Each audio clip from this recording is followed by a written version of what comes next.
Well, good evening. Thank you very much, all of you, for taking time out of your schedule to come to this event. When I sat down to put this presentation together, the word that came to my mind was fun. Let's make it fun. So fun, I think, is lots of pictures and maybe a video. So that's what I put in. If you're looking for math formulas, I have a couple. If you're looking for an algorithm, I have one. But mostly it's video, audio, and some photographs, and to make it kind of a fun presentation. So I'm going to start by just again talking about our digital world. And I'm going to throw out a few pieces of information that might startle you. So our digital world includes these phones, and I don't know that a high school or college student could exist anymore without this pose.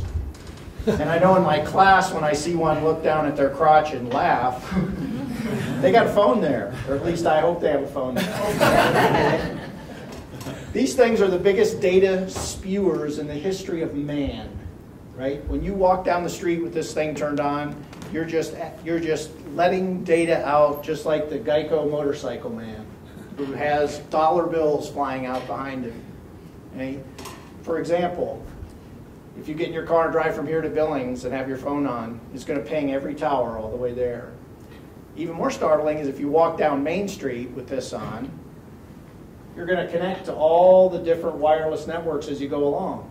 Now, you can't get into them because they're probably locked, but you should probably know that your MAC address, the unique address of your hardware, goes there, as well as a list of every wireless network you've connected with that's still in your favorites list on here.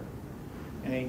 So you're giving away, we are giving away a lot of data. You'll notice mine's turned off at this time.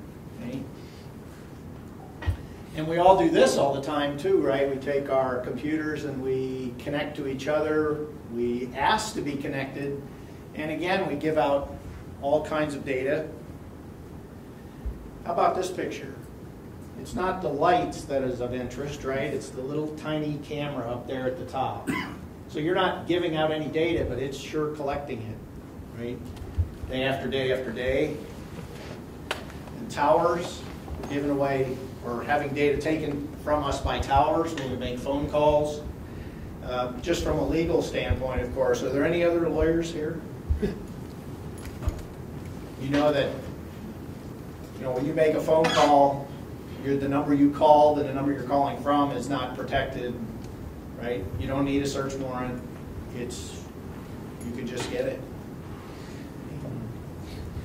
And of course, the node, the wireless node, that's collecting, as I mentioned, data.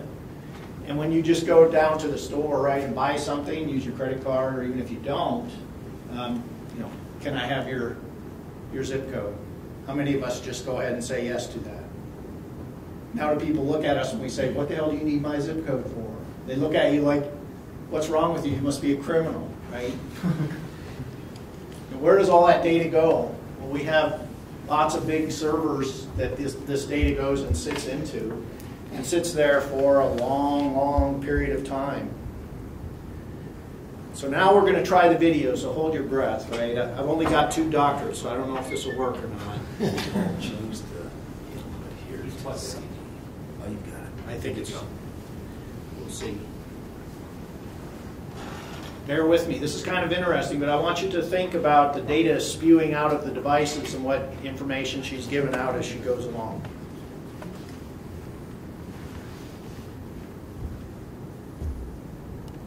There's no noise yet. Hang with me.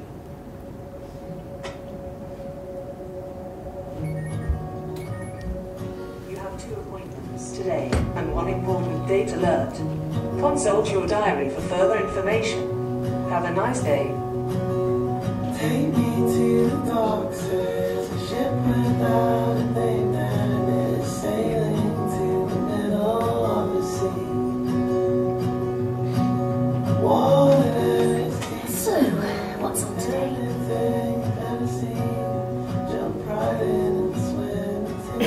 Ooh, Julie's birthday, better Skype her.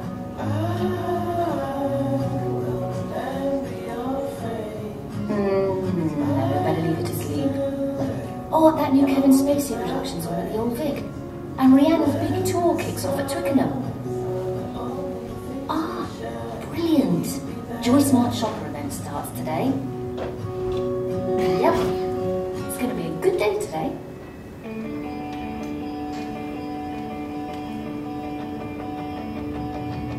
Right, and how I should be plenty. Oh dear, looks a bit busy out there. Let me sync my phone. Okay, that route makes sense.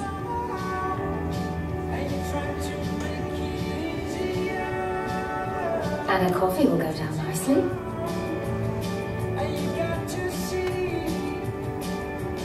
Joy, here I come.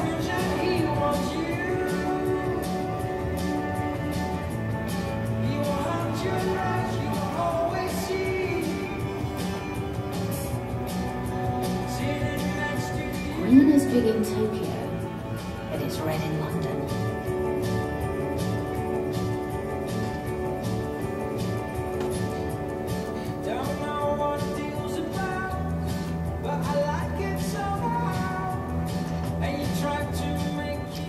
Show me. That's nice. That's quite nice.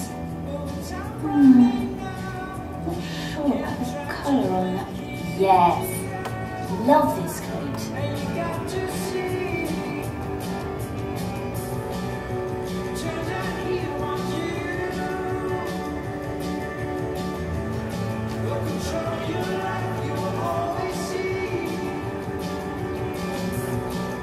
Well, I like it. Let's see what my friends think.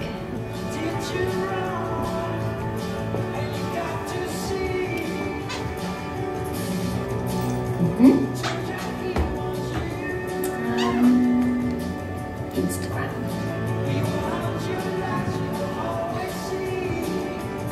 Oh, there we go. Thanks. Oh, cheeky. But you know what? I agree. I'm gonna buy it. Time to pay. Which till is free? Ah.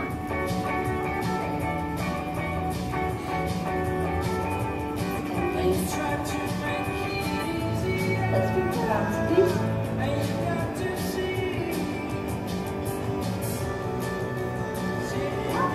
Thank you very much.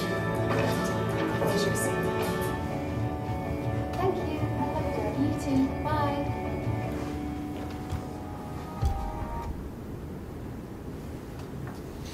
Okay, so the purpose of that was to see all kinds of the fun, cool things you can do with big data.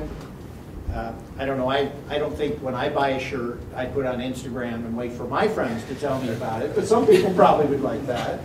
The idea of not waiting in line to check out, that's pretty good too. So there are ways that big data can be less than creepy. On the other hand, everything that she went through provides data, and data can be stored in these enormous server farms. Of course, we know Google has them floating on ships, right? For legal reasons. Yep. And if you take the data and start looking through it file by file, it starts looking like that. And if you start opening the files, it starts looking like that. There are just mountains and mountains of free text data, among many other kinds of data as well. And it's this free-form text data that I'm interested in. I want to be able to find information, useful information in this free-form text data. So what am I doing with textual data? The first thing I want to do is organize it by what it means, not by the keywords in it. All of you can go on Outlook or go on your Windows computer and type in a word and go find it. And it'll find documents that have that word in it. It'll find emails with those words in it. I'm interested in finding it by meaning. I'm also interested in finding it visually, not by just yet another boring table, unless the user really wants it. I think there's great power in our ability to provide visualization of the data. To be able to look through it and pick things you want, find relationships between it visually. We just really like that. Okay. One of the newest legal research companies coming out called Ravel, that's completely what they do, is provide the ability visually to find research data. I want to find by the meaning first and by the specific text second, and I want to help the user but not replace the user. Okay? And I want to extrapolate. If the user does something or several somethings, I want to extrapolate that into the data, but not use some fancy algorithm so much, as I want to be able to use user guidance. Okay? So what I'm not doing is parsing through algorithm books and mathematical research and picking out things that look like that. Because that's pretty hard to explain, and it's pretty hard to tweak. Now that's not to say there's not some research that's needed, and that I don't need some of that. I also need some of this, right? But that's also hard to explain and hard to change. And once you implement those things, you're very reluctant to change them.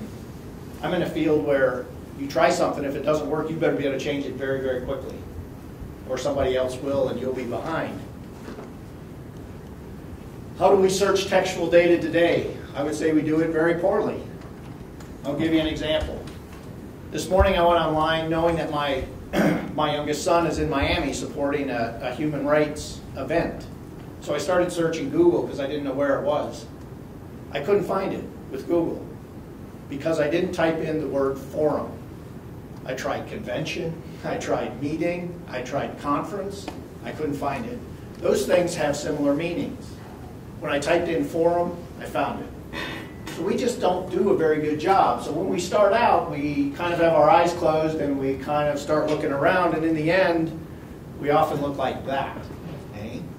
Now, that's not to say Google is bad. It's certainly not. We all use it all the time, but we could do better. What I want to do is take that person and turn them into that person. Okay? I don't want to replace, I don't want a piece of software that's magic. Type in your stuff, press a button, out comes the silver bullet. Okay, so the idea came to me one day when I was in an airport, and I looked out and I saw a 747 coming down, to go to the terminal.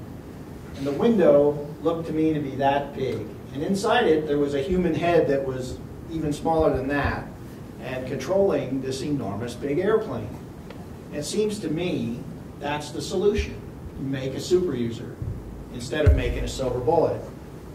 Let me explain to you further why I think that's the case. If we have that big mountain of data like that, and what we want to be able to find in it is the evidence, not some evidence, but the evidence, right? My experience is that you go through this big pile of data and you find 2 or 3 or 4 things the case turns on. Everything else is just, I'm trying this, and what in the end the jury goes for are just a handful of things that make the most sense or make the most impact on the case. Because I want to find those few things for that reason. Let's not kid ourselves, right? Lawyers are not public servants in a way, right? We do some pro bono work, but we don't do it for all this for free. So let me give you another example. I'm going to challenge you. What does that sentence mean? Who's a runner in here? Who got up today and went running? Somebody must have. We're not all sloths, are we? No runners? We're all techies. Used to be. Okay. Not so that could mean that you actually ran. But it could mean a lot of other things, right? Anybody been to Vegas lately? That sentence has a new meaning for you probably, right? Okay. So here's my solution strategy, is to look at the text and capture what it means by what's around it. Okay? I think it's very hard to solve this natural language text analysis, right? How many of us have gotten an email or even a message on our phone and say to ourselves, what the hell did that mean, right? I know I have. Or I've written an email to somebody and turns out they didn't understand it the way I wrote it. Okay, we all have that. If you sit down to read a book, you don't just go to page 72 and read a sentence, right? You have to read what's around it to understand it. Okay? So the challenge then is to take what's around the text and figure out what it means. Okay? So how do we do that? If I give you a big mass of documents, free-form text, and by free-form I mean it could be a text message, it could be an email, it could be a document, it could be attachment to a document, it could even be, I could take an image off your phone and start looking through it to see what kinds of messages and information is there. And I want to pull from it all the meaningful phrases and sentences. And then I want to take those and put them together. But it's not up to me to put them together. It's up to the user to put them together to find what's meaningful to them. That's the kind of software that I'm working on. That's the kind of big data problem I want to find. Okay? And if I can start out by classifying the text into categories, into classifications, and let the user start picking the ones that mean the most to them, they can very quickly begin to find the data they're looking for. Okay? Software should make us better. It should make us either stronger, faster, more accurate, better at what we do. For example, unloading a ship, right? We have these big cranes that unload ships. Or drawing a graph from data in a spreadsheet. That's pretty nice, right? I mean, when's the last time any of us actually sat down and took a pencil and paper and drew a graph? Line graph? I haven't done it since elementary school, and for me, that's a long time ago. Okay?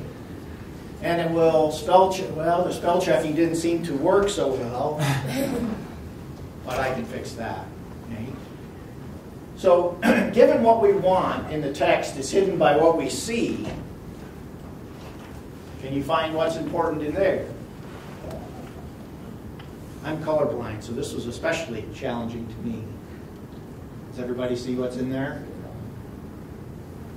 I think it's right here.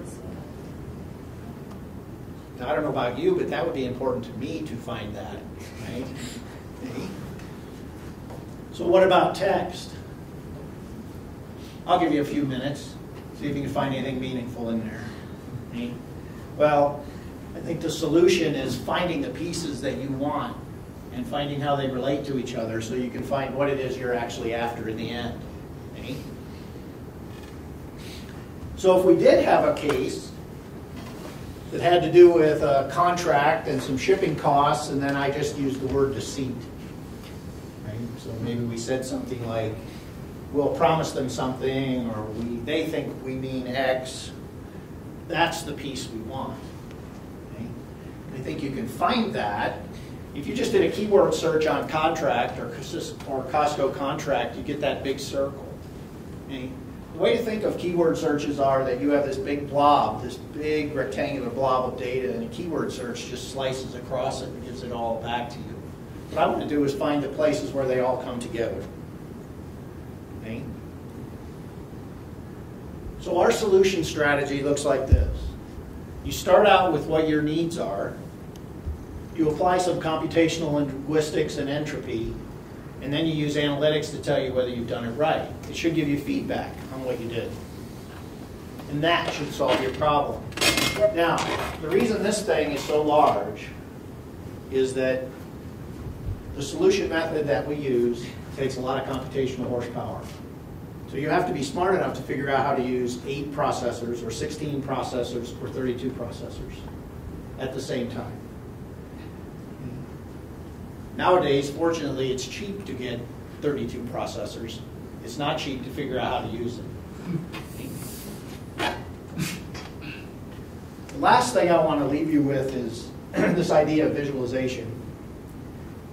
If I was able to put categories of text based on their meaning into these blobs, you'd be able to navigate through there and find the pieces you thought were most interesting or what you want to know. So if you think, I know it's hard to see, but there are lines between these. This blob up here, this light colored one, that might be what you want. And I think if those blobs were labeled, right, with text, you could put those together and find the blob that you want. And I suggest to you that's a hell of a lot easier than looking through a table, right? Or keep searching Google until you find that piece.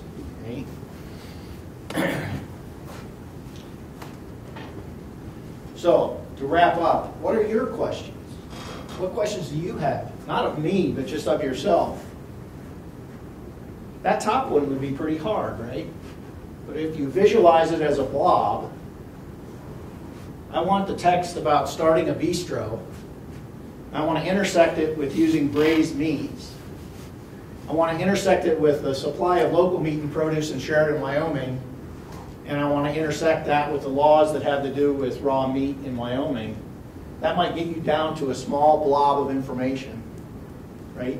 It also could get you down to nothing, where there isn't any. But at least then you know which pieces you need to have to put together to make that happen. Okay? Something I'm a little more familiar with here at UM,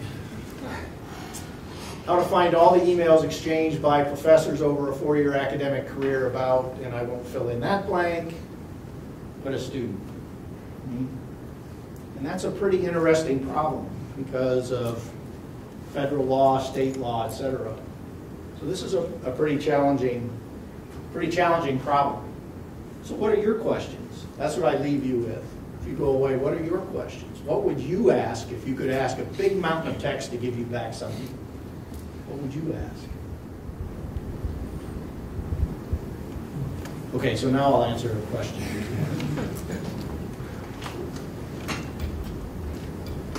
Joel. Go for it. In terms of processing power, are you still, I mean, is this desktop or are you using servers, or what do you got to do to accomplish what you want to do with this? We need servers, and we need to map the software solution to multiple processors. Okay. But the nice thing about this solution is once we ingest the data and map to those servers and categorize it, then we give the user back an interface, and they can start navigating through it in real time just on their desktop. So the upfront cost of analysis and doing the ingestion. Isn't this all computer science? I mean, there's no package I can use. You've got to, don't you have, or you're writing the software to get this done? We are.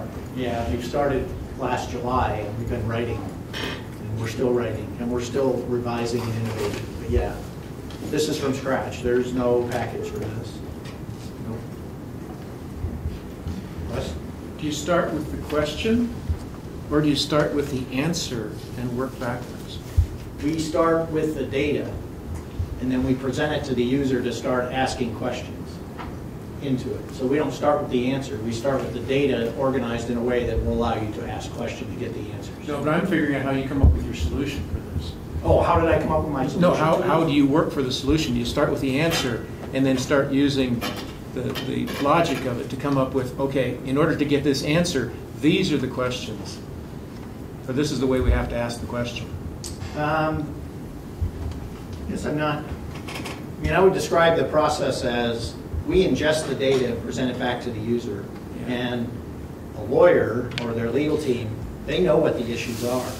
So they start with those issues, which they can also categorize. And then you can map their emails, documents about the case to the evidence. And then start teasing out what the things are that you need. Does that answer your question? Okay. Yeah. It's exploratory. Yeah. It's not you ask the question, I'll analyze the data to meet your answer. We analyze the data up front and allow you to ask questions you might not have thought of. Mm-hmm. And we do that also because the issues in the case, when we start, may not be the same issues in the case when it's done or when it gets to trial. You know, those things will change over time. I'm thinking if you say, okay, here's the answer to this question. How did you come to that answer? And you start working your way back. I'm just, it's a great problem. It's an intriguing problem. God. Yeah. Are you starting with a particular corpus of information that includes things like the various definitions of the word run and the contexts around those, or? That's interesting. We started with a kind of dictionary thesaurus. We don't use that anymore. We look at every individual data set as unique, and we start gathering pieces of it and comparing it to each other and building up a dictionary thesaurus for that data set. We actually feel like every single data set is unique, and therefore we want to leverage the uniqueness of every data set to do that. That's a good question. What data store are you using to house all this data? We use a database backend to store the data after it's ingested ingested. What, So the MS, product? no, MS SQL works just fine. Other questions? It doesn't sound like you're using any traditional machine learning. We are not, no. In the field now, there are traditional machine learning, predictive coding techniques. We wanted a solution that didn't require a training set. And without a training set, you can use this to do many, many more, you can solve many more problems in the legal field if you don't need a training set. That's a good question. Russ? Are you using like a bag of words with feature selection, or how are you turning your raw text data into something the machine's processing? That's a subject of a patent, actually. But, I mean, I've combined methods from multiple disciplines, not just computer science, but also the medical field and sociology, as well as information theory. So we're using a combination of techniques from those 4 fields. Sound like an evasive lawyer, don't I? Last question, are you having fun? I love this. It's keeping me awfully busy, but I really like it. Yep. Thank you again very much. It's been a pleasure.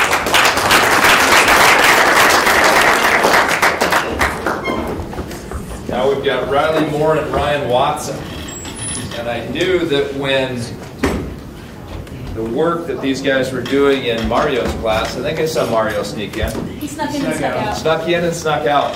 I knew they were up to something because it was starting to show up on my Facebook and my social media. So I'm like, I better see if we could get these guys in here and talk about what they're doing in their marketing analytics class.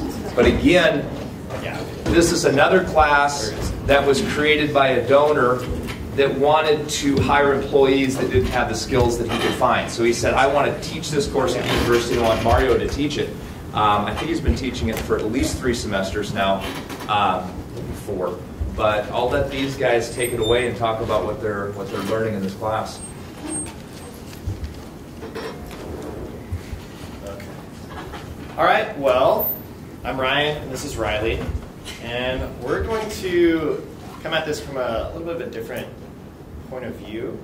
I think a lot of the presentation that we've heard so far is what big data is and where it's going.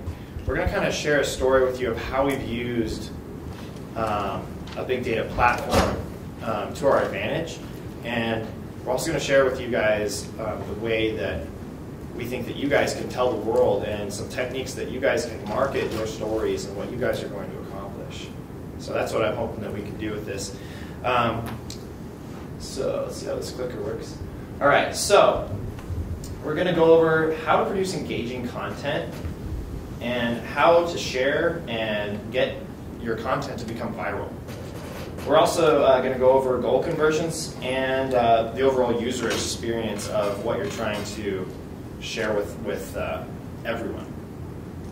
And I'll go ahead and hand it off to Riley. Awesome, thanks.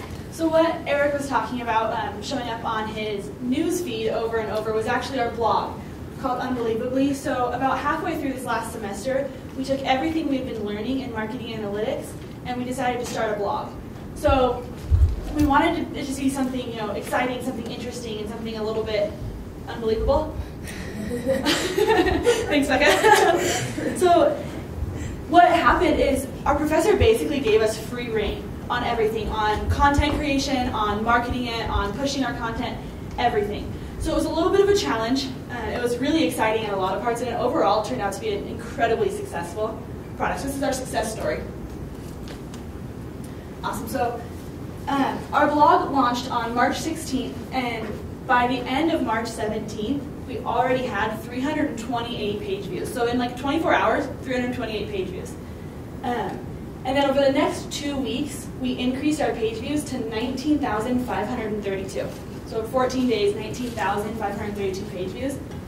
And what's incredibly exciting is that we actually had our returning visitor rate at 16.5% after only 2 weeks.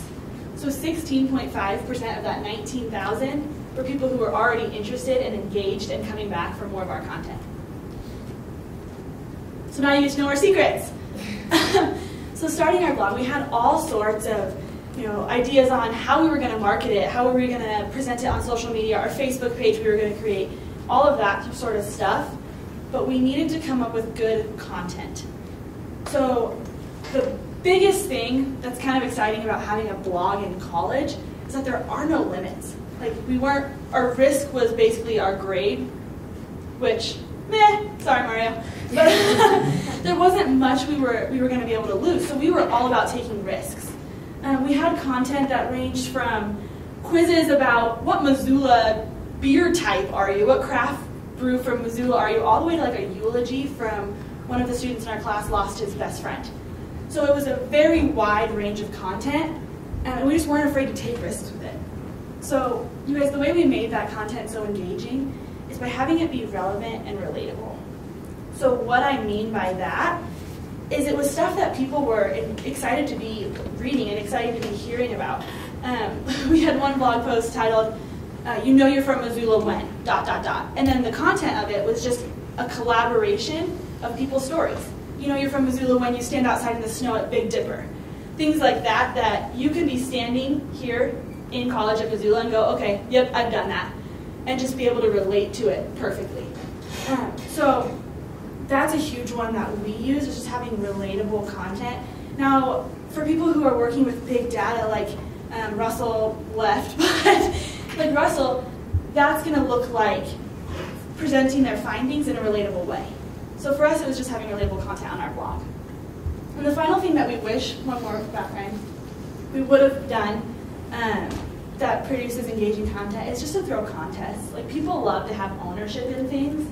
So one thing that we're going to work on for next semester, as the blog keeps going, is throwing contests to have our users create their own content. And it's free work. We just throw it into a blog post, and then people are excited to share it because it's their content. So that's what we did. If you want to go next, Ryan, this is how we measured it. So kind of like Ryan talked about, we're using Google Analytics as our platform. Behind the scenes of Google Analytics is where all of the big data happens. So this is an interface for a user to be able to look at it and analyze it. And so the three things that we decided we were going to analyze to gauge engagement were time on site, percentage of returning visitors, and pages per session. So what time on site analyzes, because we're a blog, obviously we want people to read what we're writing. So the time on site is really just our goal to compare beginning blog posts to ending blog posts about quizzes, or blog posts with quizzes to blog posts about Missoula, and all those different things, and see which ones really generate the largest time on site. So for us, our average time on site over the last 2 months has actually been 2 minutes and 59 seconds, which is completely arbitrary. The next thing that we decided to analyze was our percentage of returning visitors. So returning visitors show us engagement, obviously because they're interested. It's people who are checking back daily, every other day, to see what's new on Unbelievably. What have we come up with that's crazy this time? So if you look at our 16.5% in the first 2 weeks, we actually moved that to 22.4% over the last 2 months. So a fifth of our users are actually coming back, they're checking back in, which means we're doing something right with our content. And the last one is pages per session. Now this is something that, depending on the type of website, the type of, basically what your goal is, this is something that's going to vary across different interfaces. So for us, our pages per session is 1.31, which is pretty low considering we want people to read our posts. So what this tells us, we actually get to use this information to change the formatting of our blog. Maybe we need to do continuous scrolling instead of making you switch through pages, things like that. So this is a piece of information that we're in the process of using to switch our blog, to hopefully increase that and to increase our time on site. Okay, now we have kind of the basis of where we're measuring and what we can pull from our site. Now, how do we change it? And how do we share it? So the reason why our blog took off so fast and so well was the strategies that we used to share our content in unique ways. And one of the most valuable things I think that someone can take away from trying to promote, or learning from trying to promote a website, is building your true fan base. a true fan is somebody who is going to share your information when you put it out on the web because they're excited about it and they're interested in it, and you want at least 1,000 of those is kind of like the perfect number for your fan base. The 80-20 rule still holds true by our data and many other studies that 80% of your content is going to be shared and promoted by only 20% of your users.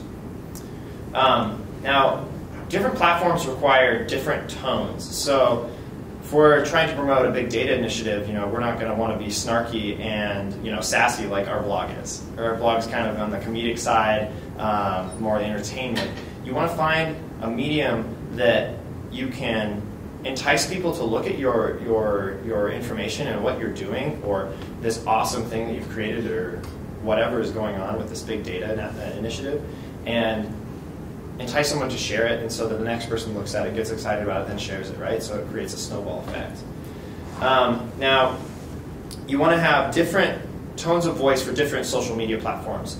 You don't want to post the same thing in Twitter that you would post in Facebook for the same content. You want to have a specific message that you want to push through Facebook, and then the same content is going to be pushed through Twitter with a different delivery, if that makes any sense. So yeah, you got to figure out your tones for each style, and with different industries, it's going to be different. With Unbelievably, our Twitter was a little bit more kind of snarky and making fun of things, whereas Facebook was like, hey, check this out, this is a really cool blog post, right? Okay, now on to viral loops. So if you notice in the first 2 weeks, our views jumped to 20,000, almost 20,000.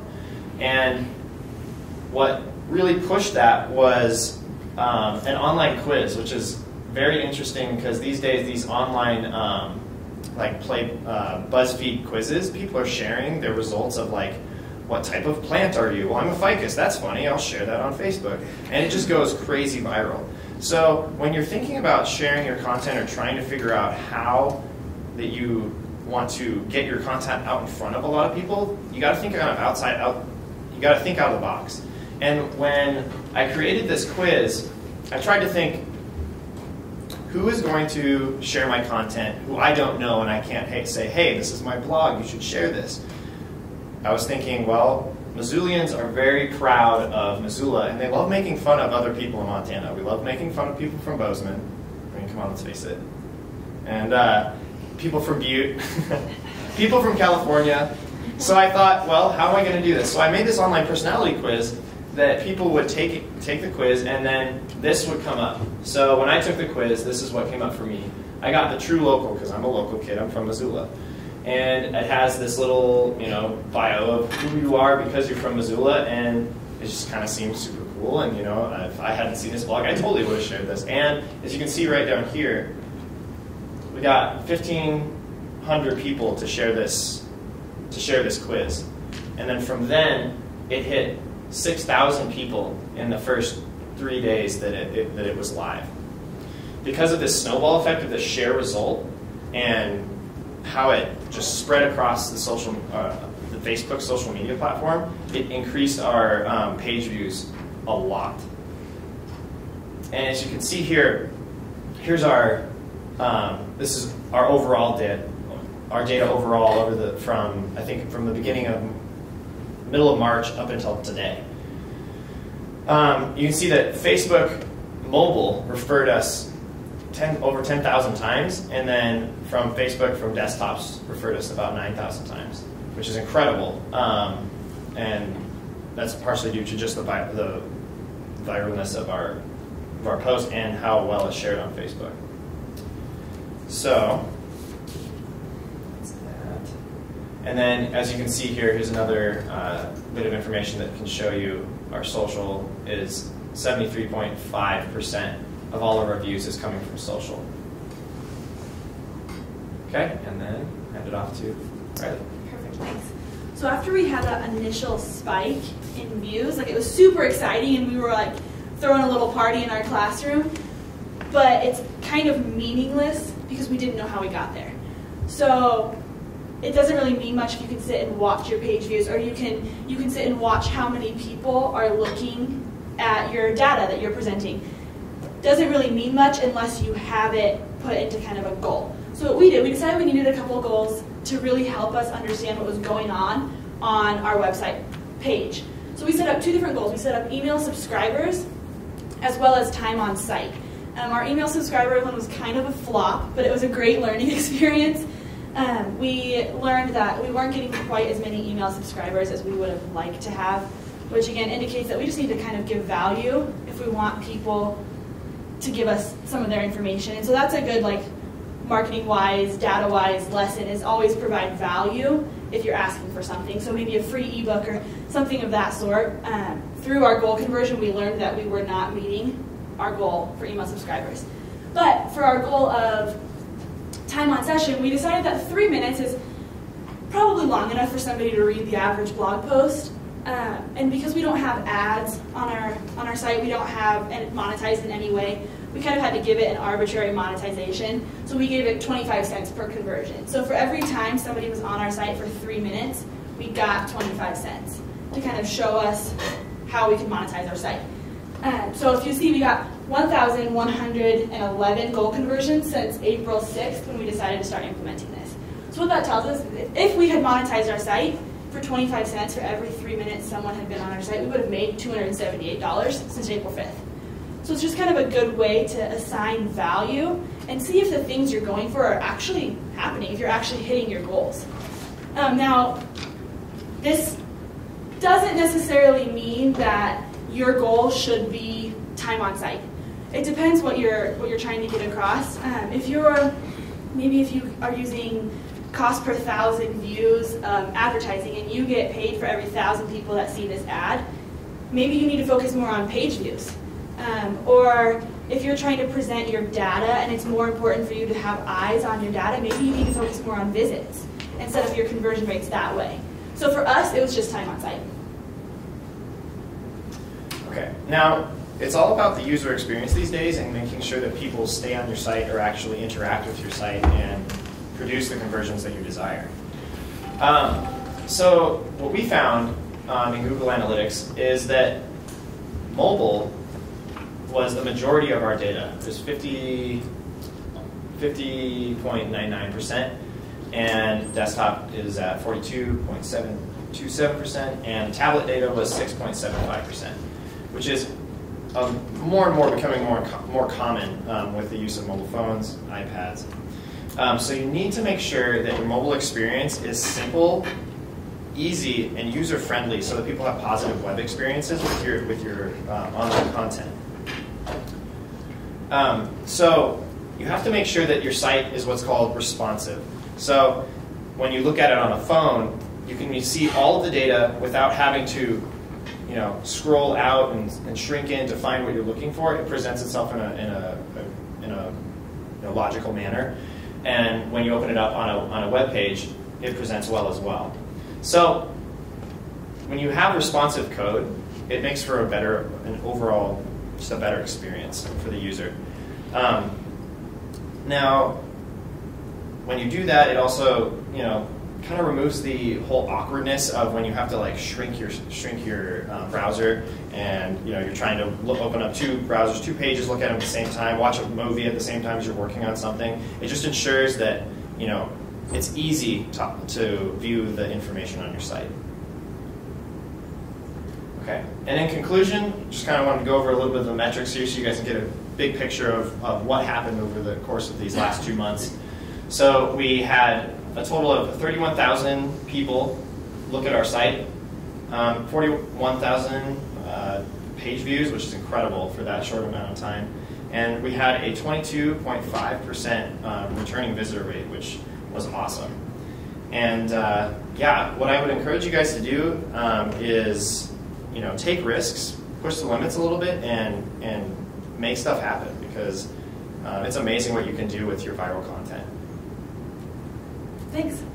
Any questions? Are you going to be able to get somebody to work on it over the summer? I saw that That was to kind of keep it going for next semester. The class was so amped about this that I think that we're just going to. People are just going to post blogs over Yeah, the summer. so. I'm sorry, but tell me again the URL, and also what platform are you on? Do you have someone coding this website for you? Are you on Squarespace? Are you on WordPress? Those are all popular. Good question. We're actually on WordPress. So we do our analytics through Google Analytics, and we put their little piece of code onto our WordPress, and they track everything. They track every single time someone logs into our blog. They give them a little cookie. They track when they log out, how long they're on, everything like that for us. So all those pieces of big data are behind our Google Analytics platform that we've been using to analyze. And our URL was unbelievable.ly. So it's a Libyan URL. It's unbelievable. Yeah. What are your majors? Marketing. We're both Marketing as marketing well. majors. Both marketing. And how do you think you're going to use this experience when you leave school? Oh gosh, I believe that in the marketing world, especially now, especially with this big data initiative, being able to read analytics and make a story out of analytics is just going to be incredible. And being able to do that through our blog, every single one of us in the class had access to the analytics, and we could go through it kind of as our story was progressing. I think being able to have that skill right there is going to help me so much more, be a little bit of a step ahead. I think that, to answer the same question on my end, that when you're a marketer, especially back in the day, it was really hard to make sure that your marketing was actually making the sale happen. Now with this, we can prove that people are converting once they hit our site. They navigate. We can track how they navigate to the point of sale immediately, and you can measure the results. You can measure your shares on Facebook, so you can see that, oh, Facebook referrals are driving more people to, buying our product or donating money to our nonprofit, right? So I think that what this process is going to allow us to do is be able to show a firm that I'm applying for is like, I know how to show you that my work is actually producing results. I would concur. I think whether it's marketing or whatever profession you're in, it's becoming more and more clear that if you don't have a basics in data analytics, it's going to be more and more difficult to survive. Absolutely. I agree. Just hang on. Did you trace how people found your site? You We measure did. where they came from and what, is it a keyword that really worked for you or what? We did the majority, kind of what Ryan showed. I don't know if you want to click back to it or not. That chart that Ryan showed, one more, is where most of our traffic was coming from. So this shows that 35% was coming from mobile Facebook, 29% was coming from desktop Facebook, and 24% was actually coming from direct. So people typing unbelievably into the bar on top. And then the rest of it, so we got like 500 from Reddit, things like that. We tried some crazy things. We actually got a zombie hunting website to link to us for our zombie apocalypse blog. So that's kind of how we traced where people were coming from. And was it typing the word unbelievably? Is that what got them there? Typing the word unbelievably is for 24%. So what that's called is like organic search. Yeah. Organic search could be when you pull a link to your favorites bar and you click on that. Every time you click on that, that's an organic search result. So that's what that is as well. And also down here on Google. So this is if they're searching it, putting it like into where you would type www.unbelievably. This is for when, so 222 found it on Google. So for the most part, people were typing it straight into the URL bar. Yeah, we had, I was doing it for like a week. I would take, for those of you who know what Snapchat is, I would make my Snapchat story say just the URL unbelievably, so when people would look at it, what's that? And type it into the computer. Trying to We get did more some views. crazy marketing tactics. Did you drill down those organic search results to determine what keywords were successful and which ones weren't? We definitely haven't yet. Mario has talked to us about next semester diving more into search engine optimization and looking at more data like that. I think just because of how unexpectedly it exploded, Mario wasn't even expecting that we would get much organic search results. But definitely for next semester in his class, we're definitely going to take a look at that. What kind of hurdles did you guys face as a class to really, include, make sure everyone, because for results that great, you know, it does require a lot of time and effort put in by everyone. Was there any like hurdles that you guys faced as far as getting people to actually really hop on board with it, or? Well, as a part of our grade, we actually each have to do 3 blog posts, so it wasn't super hard to get people to do the blog posts. I would say everybody was pretty excited about it. Everybody in our class was pretty jacked about the opportunity to post. One of the biggest hurdles I think we ran into was social media was like our greatest friend and also our biggest enemy, and the fact that some of our stuff shared fantastically. Our quizzes, the things about Missoula, things like that were wonderful, but there were a couple of more behind-the-scene things. We had a great photojournalism blog that just didn't quite get the shares that it probably deserved. So that was one of our big hurdles, is figuring out how to market those specific blogs in a way that people want to share them. So like instead of like social media, do like a link out to like another blog or something. Exactly, targeting more specifically instead of just so focused on social media. The strategies we used for that was kind of seeing what would happen. I mean, I tweeted at like 20 zombie Twitter accounts, and one of them linked back to us. So it definitely does work. It is a little bit more work. I think some challenges too is even the title of your content could be the factor that makes it a successful blog post or not. So having a title that's enticing, but as soon as they want to click on it because of the title, but then they look at it, it's like, oh, it's not the content I was looking for. It might get you a super high bounce rate, right? Or the title's just boring and they don't click on it. Yeah, questions? Thanks a lot, guys. Thanks. Thank you. Yes, we are having fun. Yeah, check out our blog and subscribe to it. Subscribe to it.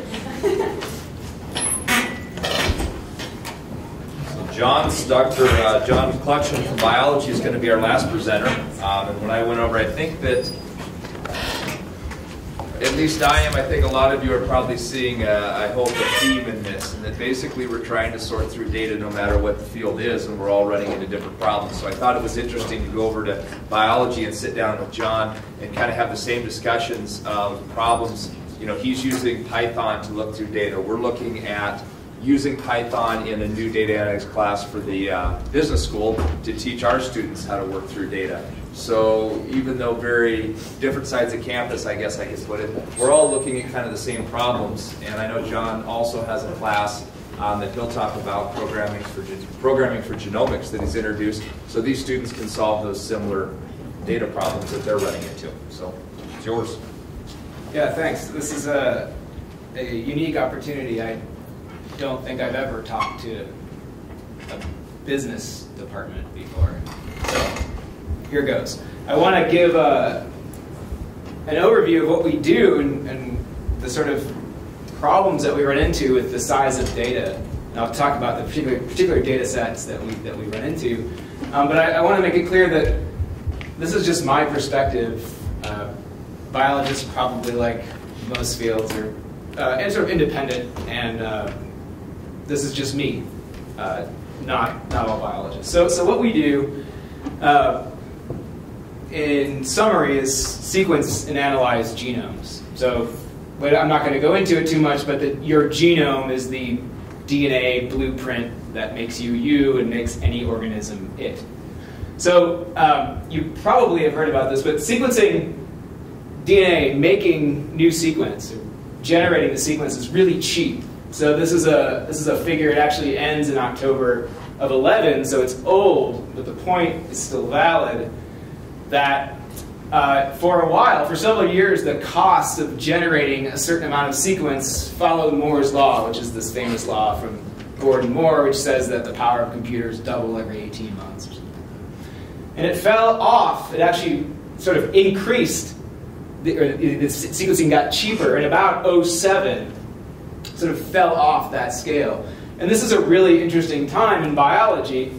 About October 2007 is when biology didn't really enter the big data because the data sets were large before this, but what happened is that sequencing, the ability to generate enormous data sets, was democratized. So at the University of Montana, for example, we have instruments now that can generate really large data sets in just, my lab, my little tiny lab can do this now. So it's democratized. It isn't just these big centers. So the details here are obviously not that important, but I just want to give you a sense of what I mean when I mean big and the sort of increase that's happened in the last few years. So this is a certain type of sequencing platform called Illumina. It doesn't really matter. But the output of these machines is shown down here. So that's 15 gigabases out to about 1.6, 1.7 terabases. So a gig is 10 to the 9th. It's a billion base pairs of DNA. A terabyte is a trillion base pairs of DNA. So just for reference, our genome, the human genome, is about 3 gigabases, 3 times 10 to the 9th. Or 3 billion base pairs, and a new machine from this company can sequence about 30 genomes in 3 days for about $1,000 each. Just to give you a sense of that, the first human genome project, the one where Bill Clinton and various people stood up and said we'd sequence the human genome, took about 10 years, cost $2.7 billion, and generated about 23 gigs of data. So we can generate here, at the University of Montana, in 3 days, we can generate more data than was generated by the entire Human Genome Project in 10 years. So that's the sort of scale we work at now. And for the most part, we know what to do with this stuff. I mean, we don't generate it and then hope to find something. We have a hypothesis that we test. So this is a snapshot just showing you about 2,500 base pairs of a genome. It doesn't matter which genome it is. So that's about 0.00083% of the human genome, so a small amount. And so what we do, the details aren't really important, but it's kind of interesting. Just from technological limitations, what we do is we take a perfectly good human genome, for example, we break it up into small pieces, we sequence those small pieces, and then we try to build this thing back together to recapitulate the genome that we broke up. And the reason we do that is technological. We just can't sequence long bits. But this is a representation of that. So this is, across the top here is 2.5 kilobases of sequence, and each one of these lines is a little read we've generated from one of these machines, and you can see that's, probably can't see actually, that's a G, that's a C, that's a T, that's a T, that's a T. There's 4 bases in DNA, and this is what we do on the computer. So we take DNA, we break it up, we sequence it, we try to put it back together, and then we try to study it. And so we know what we're looking for, right? We're interested, our lab is interested in how genomes evolve in response to certain things. But what we struggle with are basically 2 things. For lack of a better verb, wrangling the data. It produces a lot in different formats, and we have to deal with that. And it probably goes without saying it doesn't really fit in Excel. The other problem, the one that's most interesting to me, is how you look at it, how you visualize this stuff. And so we ask questions like, how do you efficiently show how 2 genomes are related to each other? So in the top left, there's a green genome, it doesn't matter, and an orange genome, and they have some structure and they have some relationship to one another. You can see by the way the lines are drawn. Or this is a paper that actually we just submitted this morning, the graduate student JT Van Leuven that was working on it. So how do we encapsulate really terabytes of data that we've generated over 3 genome projects, which are shown in orange, green, and blue, in a way that clearly illustrates our point? So this is the kind of problem we have, and this stuff is really interesting to me. And so I thought I would just, I know it's late, and I appreciate you pretending to listen, but I'll walk you through sort of one case study to give you a sense of the kind of questions we're asking. It won't be long, and then I'll just sort of go through what we've done in the class to work on this and see if there's any overlap in people's interests. So this is some work that was just published a few months ago from Amanda Brown. She was the postdoc that was working on this. So this was done in my lab, Amanda, and then 2 undergraduates, Caitlin and Kelly, and me. And so this is work supported by the United States Department of Agriculture to study the evolution of an invasive insect that was just introduced into the Southeast in 2009.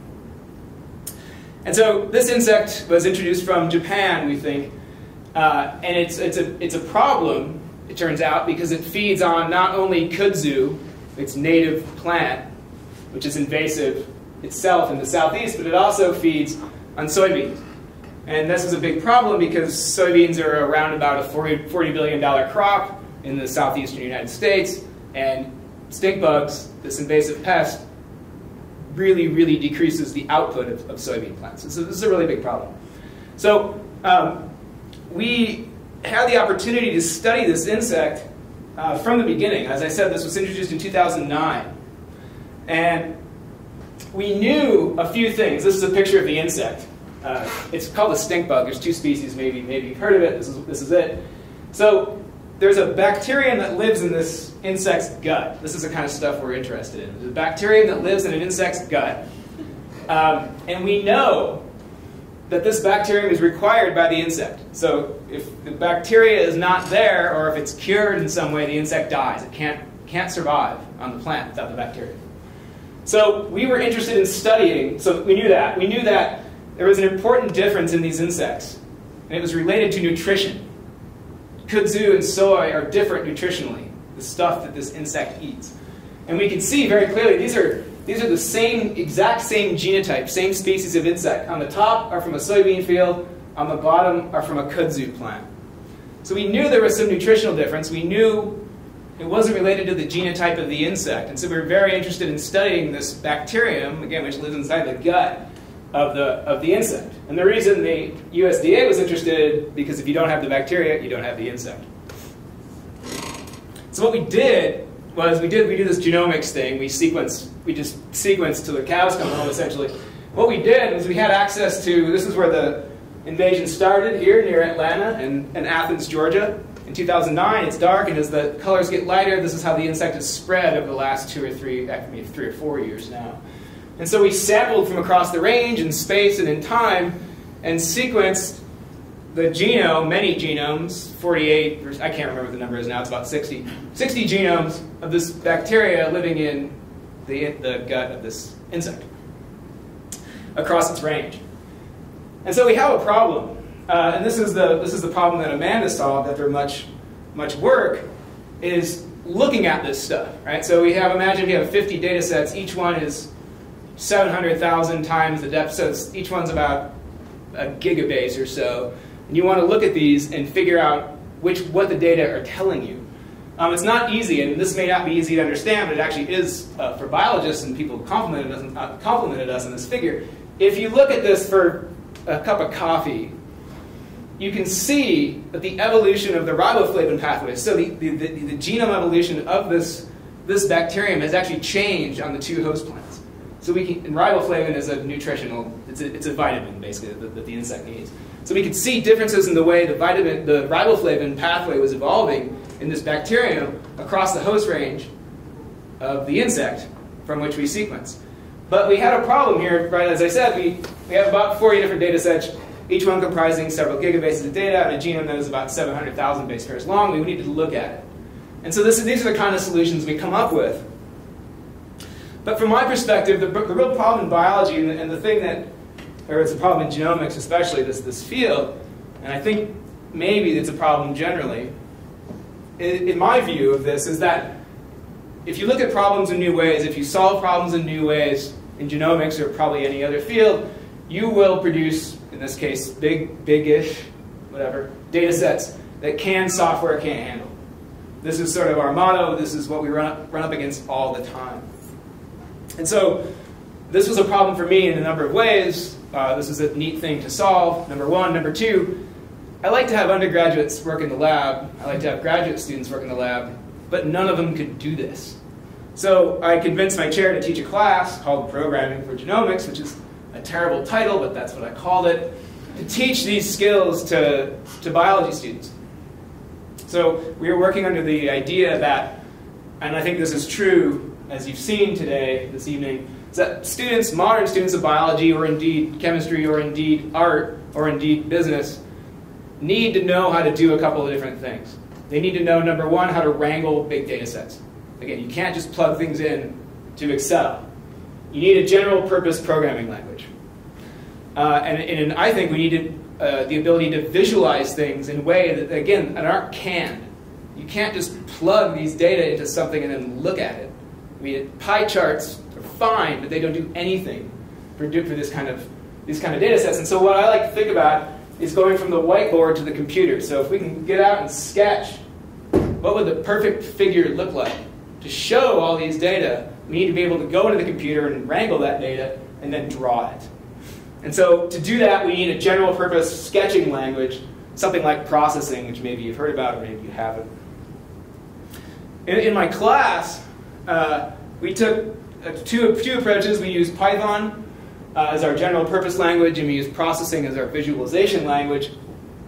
And so what I wanted to do in this class was, again, to take students, it ended up being about half undergraduates and half graduate students, and take them with no programming experience and give them these tools. So with no prior training, teach them how to deal with these data in a general purpose language for just text manipulations, text matching, string matching, and then drawing sketches that they created with processing. And so a typical assignment from a few weeks ago was to do this. This is just part of the output from one of those machines that I was showing you, those Illumina machines. Here's a file with 48 million lines that look like this. I want you to show me, I want you to take these data, massage it in a way that makes sense to you, that you can visualize, and draw the output of this file on the computer and show me where the data quality are bad. And so you should expect an answer that is a long, skinny row for technical reasons, because that's what the plate looks like that does the sequencing. And so this is what it looks like when undergraduates gain these skills, the ability to manage these huge data sets and then visualize them. This is Caitlin Carey. She's a senior in biochemistry and DBS, a budding Python and processing programmer. And this is Kirsten Cook. It's really dark, but she's a postbac in wildlife, so different backgrounds, also really talented programmers, it turns out. And so what you're looking at here is a representation of the quality of the data across this space from this sequencing machine. And in Kristen's example, low quality is red, and in Caitlin's example, low quality is dark. So you can see there's a very strong edge effect here of low quality data. And this is actually now something that we're implementing in the lab as a routine thing when this data comes off the machine, is the stuff that Kristen and Caitlin have put together. So it's really useful, powerful stuff that these students are able to do. And just to show you sort of one more picture, this is something that, oh, the colors are terrible. This is something that Tom Brecky, a graduate student who's also in the class, has been doing to look at his genomic data. You can just trust me, there's a lot going in here. This is a expression in 2 different hamsters and different crosses across the length of the gene. There's various things, but there's several gigabases of sequence information in this figure, and you can look at it and in a second get a sense of what it is. So Tom took an idea, he sketched it, and then he drew it on the computer in processing. So I've tried to go fast because it's almost 7:30. But I'm especially interested in using programming languages to sketch things. And so I know people are, at least in my department in DBS and in the School of Art, processing is actually taught, programming language is taught in the School of Art because this was a language invented for visual artists. And I know Python's taught by us, it's taught, I'm sure, all over the place, math and CS, or maybe business too. So if you want to talk more, that's my email address. That's the kind of stuff I'm interested in. And I appreciate you taking the time at 7:30 in the evening. That's it.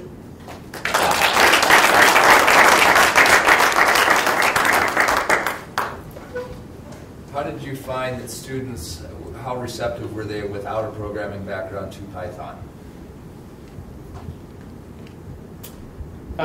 Yeah, so I don't know. So teaching people programming, and so basically the answer is half of them liked it, and half of them put up with it.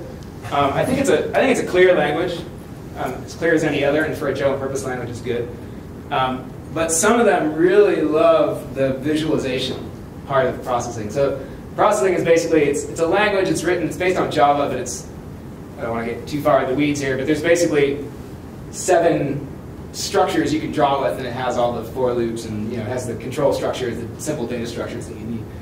But you can. If you really want to understand how a for loop works, it turns out it's really cool to draw something with it. So a lot of them responded to that. It's much more visual than just a text output. It's much more fun to interact with, I think. So it was actually nice to teach both languages at the same time. I really like your term wrangling, because to me that's, the big data, you got to get in a form you can do analytics on it. And it's coming at you in all different texts and all different formats. That's what I'm going to ask Joel too. You got to get the computer science to get in a form, and then you can start analyzing it. Yeah. And we had one speaker that said 80% of the job is the computer science part of it. And I think it's true in my field in biology too. It's 80% is wrangling, numerical prestidigitation. This is what one person called it. I think what we should think more about is I'm sure Joel will be happy to hear this. I think everyone should take programming language. I think just every student, I think it should be part of the curriculum in college. And the reasons are obvious. It doesn't matter what your field is. I think wrangling, it did, Joel's presentation said it clearly. It's everywhere. It's inevitable. It's only going to get worse. You need to know how to deal with it if you want to be a productive member of society. College or high school? You can't start too early. It's fun. I mean, you can't start too early. I have my 6-year-old is too young. But we have a Raspberry Pi. Who started their own programming companies and made a lot of money. Yeah. No, maybe he likes hockey more than. But yeah, it's fine. I don't think you can start too early. I started programming in BASIC when I was in grade school too. So, certainly by college, it's not too late. I mean, these are all seniors and they're well on their way. So. How many of them had done programming before? One. Out of how many? 19. Wow.